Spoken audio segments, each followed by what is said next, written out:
दोस्तों, सच बताऊं तो जिंदगी में गिरना बहुत आसान है, लेकिन हर बार उठना वही असली खेल है। नील पासरिचा की किताब how to get back up हमें यही सिखाती है।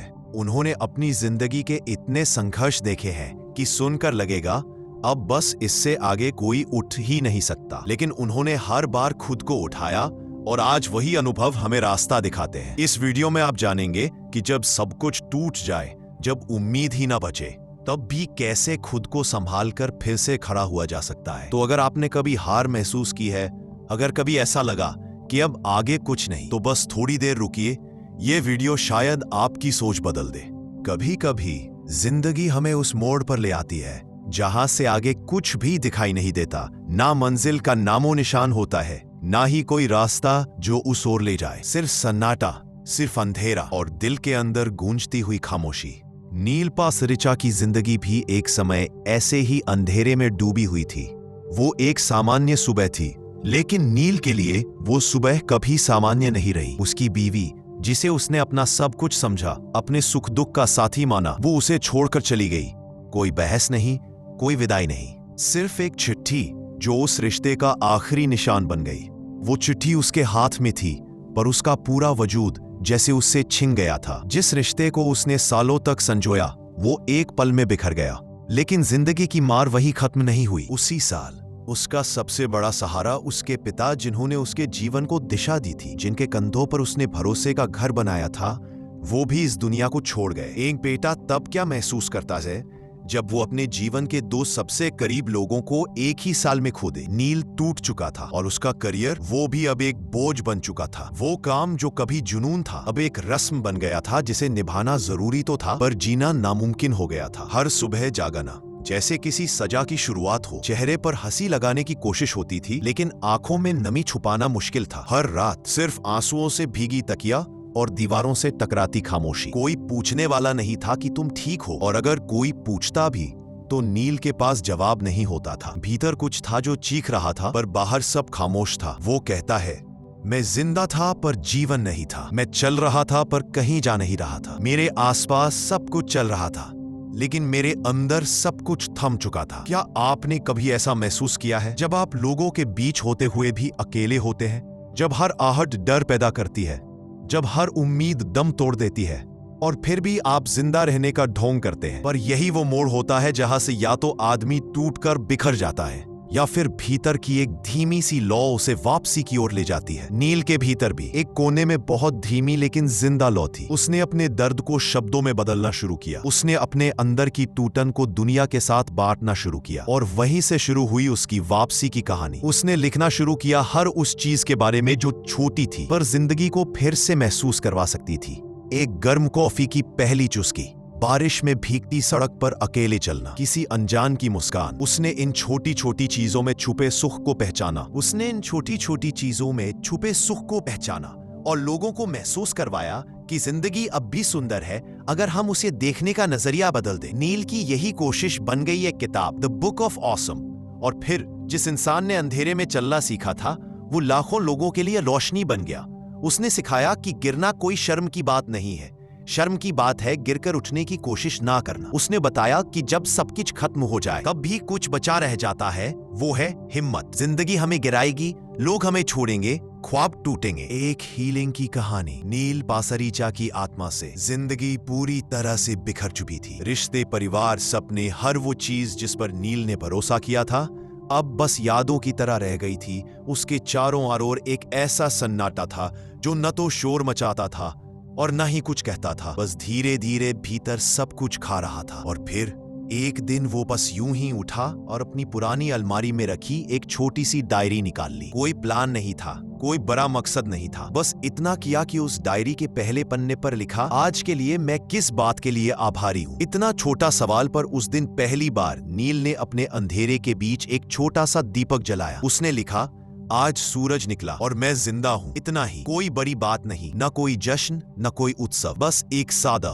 सच्चा एहसास। दूसरे दिन फिर उसने वो डायरी खोली और लिखा, कॉफी गर्म थी और एक हल्की सी मुस्कान आई। तीसरे दिन लिखा, कोई मुझे देखकर मुस्कुराया।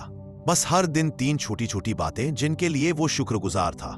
ना कोई चमत्कार हुआ, ना ही कोई बड़ी जीत मिली, लेकिन कुछ हफ्तों में उसके मन में एक धीमा सा उजाला फैलने लगा। नील को पहले अजीब लगता था कि जब अंदर सब टूट चुका हो तो आभार जैसी चीजों का क्या मतलब? क्या कोई टूटा हुआ इंसान किसी चीज के लिए आभार महसूस कर सकता है? उसने खुद से यही सवाल किया और जवाब धीरे से आया, हाँ, क्योंकि आभार से ही आत्मा फिर से जीना सीखती है। ये कोई मोटिवेशनल ट्रिक नहीं थी, ना ही किसी सेल्फ हेल्प बुक की लाइन। ये एक हीलिंग की प्रक्रिया थी, एक अभ्यास जो भीतर के जख्मों पर मरहम बनकर बैठने लगा। जब आप हर दिन सिर्फ 3 चीजें खोजते हैं जिनके लिए आप शुक्रगुजार हो, तो वो अभ्यास आपके दिमाग को नए सिरे से जीना सिखाता है। क्योंकि जब आप अंधेरे में भी रोशनी ढूंढने लगते हैं तो धीरे धीरे अंधेरा हारने लगता है। नील ने ऐसा ही किया। हर दिन लिखना, हर दिन आभार ढूंढना, धीरे धीरे उसकी टूटी हुई भावनाएं फिर से जुड़ने लगी। मन जो रोने और डरने का आदी बन चुका था, अब थोड़ा थोड़ा हंसने लगा और उसकी आत्मा जो भीतर दम तोड़ रही थी, अब फिर से सांस लेने लगी। आभार कोई जादू नहीं था, लेकिन वो पहला कदम था जो वापसी की ओर उठाया गया। और आज जब हम ये कहानी सुन रहे हैं तो शायद हम भी किसी टूटे पल में जी रहे हो। तो मित्र, आज मैं आपसे एक सवाल पूछना चाहता हूँ। आज आप किस चीज के लिए आभारी हैं? शायद वो कोई इंसान हो, शायद एक कप चाय या कोई पुराना गीत, या सिर्फ इतना कि आप जिंदा हैं। थोड़ा रुकिए, सोचिए और दिल से जवाब दीजिए, क्योंकि जब आप आभार जताना शुरू करते हैं तो जिंदगी धीरे धीरे आपको फिर से थामने लगती है। अध्याय 3, माइक्रो हैबिट्स, छोटे छोटे बदलाव, बड़ी वापसी। एक टूटे इंसान की साधारण लेकिन सच्ची कहानी। जब आप जिंदगी से पूरी तरह टूट चुके होते हैं तो वापसी कोई फिल्मी सीन नहीं होती। ना कोई बैकग्राउंड म्यूजिक बजता है, ना तालियां बजती हैं, और ना ही कोई ड्रामेटिक ट्रांसफॉर्मेशन होता है। असल जिंदगी में वापसी बहुत धीमी होती है, बहुत साधारण और अक्सर बहुत अकेली। नील पासरिचा को भी यही समझ आया। जब उसकी दुनिया बिखर चुकी थी तो वो किसी मोटिवेशनल कोच के पास नहीं गया। उसने कोई एक्सपेंसिव जिम में मेंबरशिप नहीं ली, ना ही उसने खुद से कोई भारी भरकम वादा किया। उसने बस एक छोटी सी बात खुद से कही, आज सिर्फ 20 मिनट टहलूंगा, बस इतना, ना ज्यादा ना कम। और वो चला धीरे धीरे, हर सुबह। कोई स्टॉप वॉच नहीं था, कोई फिटनेस ट्रैकर नहीं, बस चलते जाना, एक धीमी ईमानदार कोशिश। फिर एक दिन उसने अपना फोन कम इस्तेमाल करने का फैसला लिया। स्क्रीन टाइम घटाया, वक्त को थोड़ा बचाया। उस बचे हुए समय में उसने लिखना शुरू किया। हर दिन सिर्फ एक पन्ना, कुछ बहुत बड़ा नहीं, बस एक पेज। उसने कभी कोई बहुत बड़ी आदत नहीं बदली, ना ही जिंदगी को रातों रात पलट देने की कोशिश की। उसने सिर्फ अपनाई छोटी छोटी माइक्रो हैबिट्स। वो कहता है, जब आप जमीन पर पड़े होते हैं तो खड़े होना भी एक पहाड़ जैसा लगता है, लेकिन अगर आप बस एक चीज सुधारें तो वही छोटी सी कोशिश आपकी वापसी की शुरुआत बन जाती है। और यही से उसका दिमाग धीरे धीरे रिवायर होने लगा। वो अब हर दिन कुछ आसान लेकिन असरदार करता। सुबह टहलना, दिन में थोड़ा सा लिखना, स्क्रीन टाइम कम करना, और हर दिन 3 नई बातें सीखना। इन आदतों ने मिलकर उसके लिए वो सीढ़ियां बनाई जिनसे वो धीरे धीरे फिर ऊपर चढ़ सका। ना कोई शोर था, ना कोई दर्शक, लेकिन वो जीत रहा था, हर रोज थोड़ा थोड़ा। और आप जानते हैं मित्र, इन माइक्रो हैबिट्स की सबसे खूबसूरत बात क्या है? इन्हें हम सभी आज से ही शुरू कर सकते हैं। कोई महंगी क्लास नहीं चाहिए, ना कोई ऐप, ना ही किसी से प्रेरणा चुराने की जरूरत। बस चाहिए थोड़ा सा इरादा, थोड़ा अनुशासन और थोड़ा धैर्य। तो आज आप भी कुछ छोटा शुरू कीजिए, चाहे वो सुबह की 5 मिनट की चहलकदमी हो, या रात को फोन बंद करके 10 मिनट की डायरी, या सिर्फ एक कप चाय पीते हुए दिन भर की 3 अच्छी बातों को याद करना। याद रखिए मित्र, जो भी टूट चुका है वो धीरे धीरे जुड़ने लगेगा, अगर आप हर दिन बस एक छोटा कदम उठाते रहे। और क्या पता, यही छोटे छोटे कदम कल को आपकी सबसे बड़ी उड़ान की जमीन बन जाए।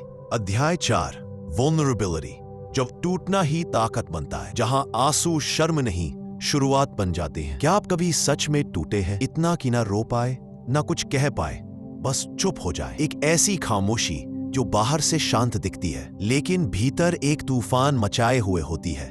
नील पासरिचा भी एक समय ठीक इसी जगह खड़ा था। बाहर से सब ठीक लगता था, वो मुस्कुराता था, लोगों से मिलता था, काम करता था, लेकिन अंदर वो पूरी तरह बिखर चुका था। उसके दिल में कुछ जोर जोर से चीख रहा था, पर उसके होंठ हर बार सिर्फ एक बात कहते थे, मैं ठीक हूं। वो नाटक कर रहा था, दुनिया के सामने भी और खुद के सामने भी, लेकिन सच ये था, वो बिल्कुल ठीक नहीं था। हर रोज वो अपनी भावनाओं को दबाता रहा, हर रात अकेले टूटता रहा। फिर एक दिन उसने थक कर खुद से झूठ बोलना बंद कर दिया। उसने पहली बार खुद को इजाजत दी कमजोर महसूस करने की।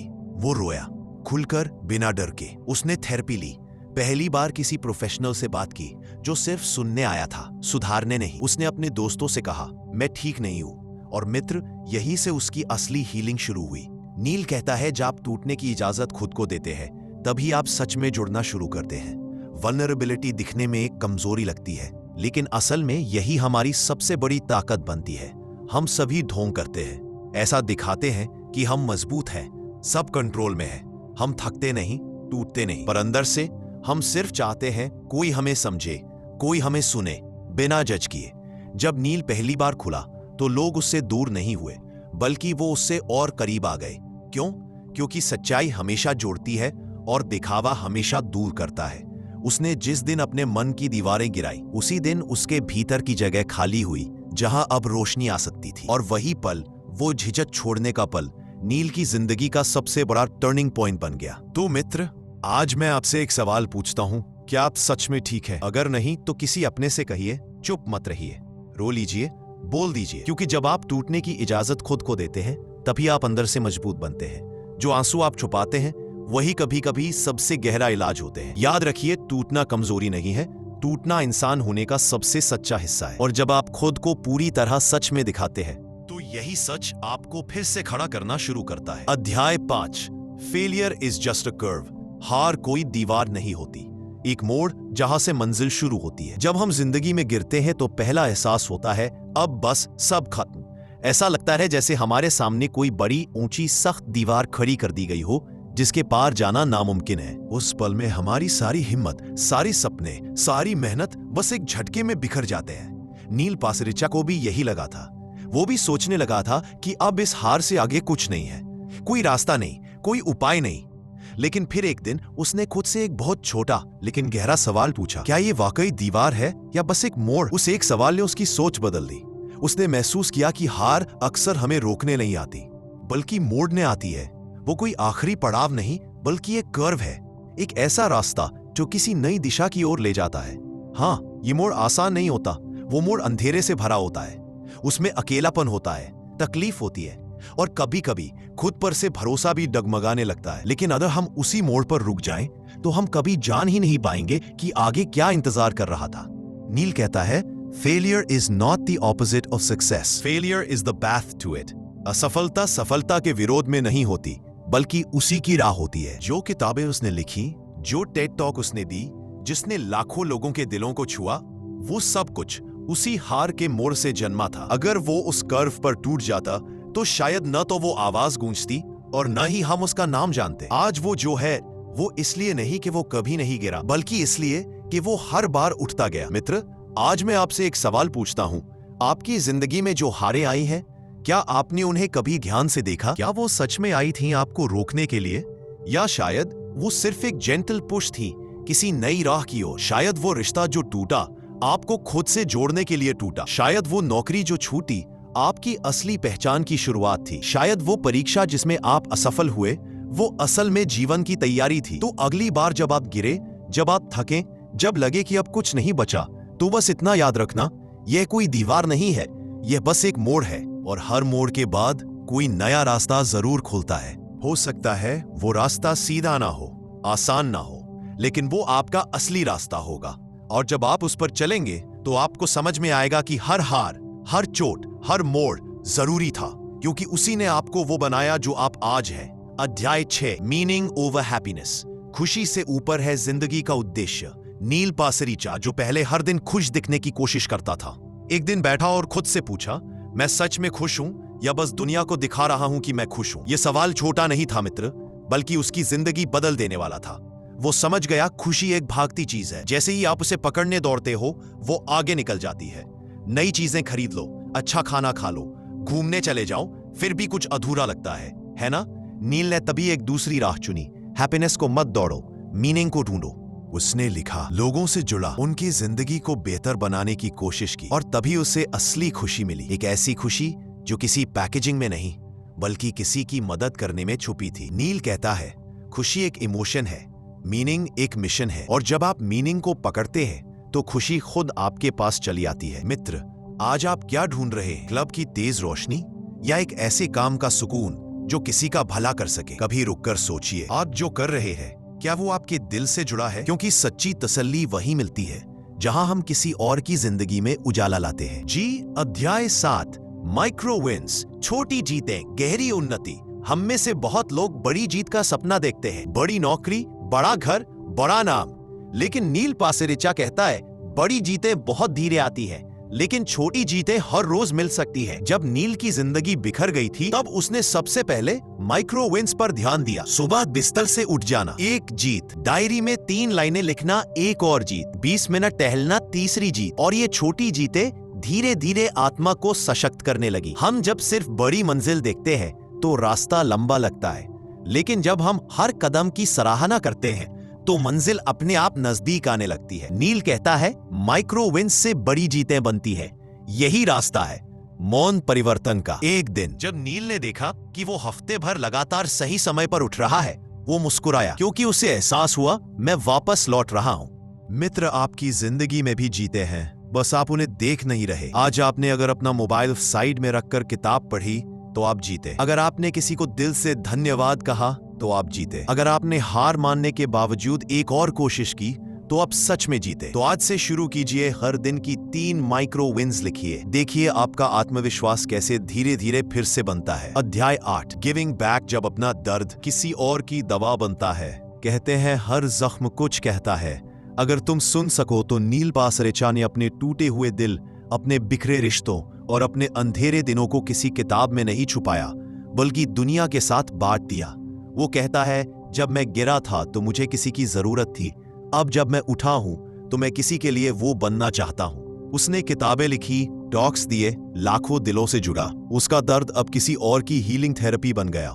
गिविंग बैक इस बहुत बड़ा दान होता है, क्योंकि लोगों ने अपने घाव दिखाए और लोगों ने खुद को देखा उन घावों में। मित्र, हम सभी के पास कुछ ना कुछ ऐसा होता है जो दूसरों के लिए उम्मीद की किरण बन सकता है। आपने अगर कभी संघर्ष किया है, अगर कभी अंदर से टूटे हैं, अगर कभी किसी ने आपको छोड़ दिया है, तो आप किसी और की कहानी को दिशा दे सकते हैं। Giving back is not charity, it's purpose. आपका सबसे कठिन अनुभव किसी का सबसे बड़ा सबक बन सकता है। तो पूछिए खुद से, क्या मैं अब सिर्फ अपने लिए जी रहा हूं, या अब मैं वो दे सकता हूं जो मुझे कभी चाहिए था? क्योंकि मित्र, सच्चा हीलिंग वही पूरा होता है जहां आपकी कहानी किसी और की ताकत बन जाती है।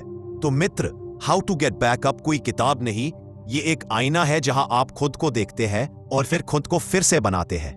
आप टूटा महसूस करें, कोई बात नहीं, बस रुकिए मत।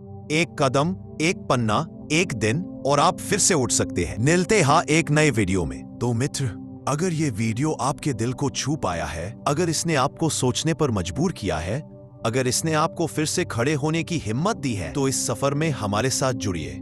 चैनल को सब्सक्राइब कीजिए ताकि जब भी कोई नई कहानी, नई सीख और नया साहस आपके लिए आए, वो सीधे आप तक पहुंचे, क्योंकि अगला कदम शायद वही हो जो आपकी